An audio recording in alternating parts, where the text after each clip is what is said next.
രാഷ്ട്രീയത്തിൽ ചില നിർണായക നീക്കങ്ങൾ അണിയറയിൽ നടക്കുന്നുണ്ടെന്ന വിവരമാണ് പുറത്തുവരുന്നത്. ചെറിയ പാർട്ടികളിൽ നേതാക്കന്മാരുടെ കൂടുമാറ്റ വാർത്തകൾ കേൾക്കുന്നതിനോടൊപ്പം വലിയ പാർട്ടികളിൽ നിന്നും സമാനമായ സംഭവ വികാസങ്ങളാണ് പുറത്തുവരുന്നത്. ഇക്കൂട്ടത്തിൽ മുൻ കേന്ദ്രമന്ത്രി രാജീവ് ചന്ദ്രശേഖറുമായി ബന്ധപ്പെട്ട കൂടുമാറ്റ വാർത്തകളും സജീവമായി നിൽക്കുന്നുണ്ട്. കേന്ദ്രമന്ത്രിയായി 3 വർഷമാണ് രാജീവ് ചന്ദ്രശേഖരന് ഇരിക്കാൻ സാധിച്ചത്. രാജ്യസഭാ അംഗമായി പലകുറി ബാംഗ്ലൂരുവിൽ നിന്നും ഡൽഹിക്ക് കയറിയെങ്കിലും 2021-ലാണ് കേന്ദ്രമന്ത്രിയാകുവാനുള്ള നിയോഗം ചന്ദ്രശേഖരനെ തേടിയെത്തുന്നത്. 3 വർഷം മാത്രമാണ് കേന്ദ്ര സർക്കാരിൽ മന്ത്രി പദവിയിൽ ഇരിക്കാൻ ചന്ദ്രശേഖരന് നിയോഗമുണ്ടായത്. തൊട്ടു പിന്നാലെ ലോക്സഭാ തെരഞ്ഞെടുപ്പിൽ തിരുവനന്തപുരത്ത് മത്സരിക്കാൻ BJP ചന്ദ്രശേഖരനെ നിയോഗിക്കുകയായിരുന്നു.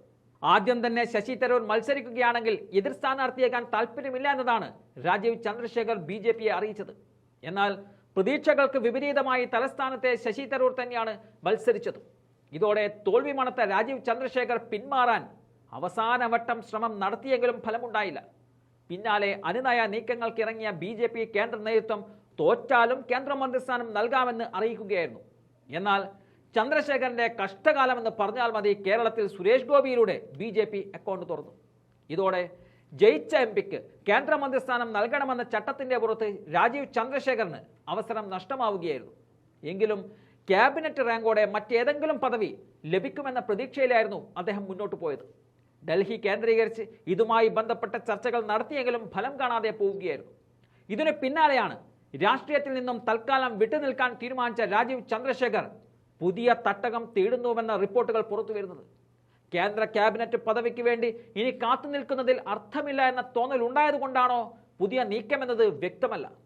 NDA സർക്കാർ തന്നെ 2 പാർട്ടികളുടെ ദയാദാക്ഷിണ്യത്തിലാണ് മുന്നോട്ട് പോകുന്നത്.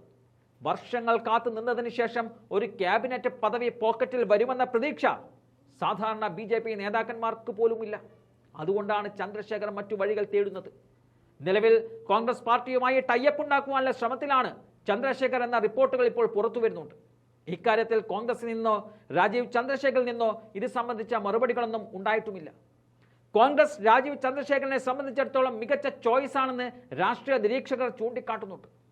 ഇനിയൊരു അംഗത്തിന് കൂടി തലസ്ഥാനം കേരളത്തിലെ BJPക്കാർ വിട്ടുകൊടുക്കാൻ സാധ്യതയില്ല എന്നതും ഉറപ്പാണ്. കോൺഗ്രസിന് കൈകൊടുക്കുകയാണെങ്കിൽ മുൻ കേന്ദ്രമന്ത്രി എന്ന നിലയിൽ രാജ്യസഭയിൽ ഒരു സീറ്റ് ഒപ്പിച്ചെടുക്കാനുള്ള സാധ്യതയും ഒരുപക്ഷെ അവിടെ കാണുന്നുമുണ്ട്. എന്തായാലും ഇത് സംബന്ധിച്ച സുപ്രധാന തീരുമാനം 2 ആഴ്ചക്കുള്ളിൽ പുറത്തു വരുമെന്നതാണ് വിശ്വസനീയ കേന്ദ്രങ്ങളിൽ നിന്നും റിപ്പോർട്ടുകൾ സൂചിപ്പിക്കുന്നത്.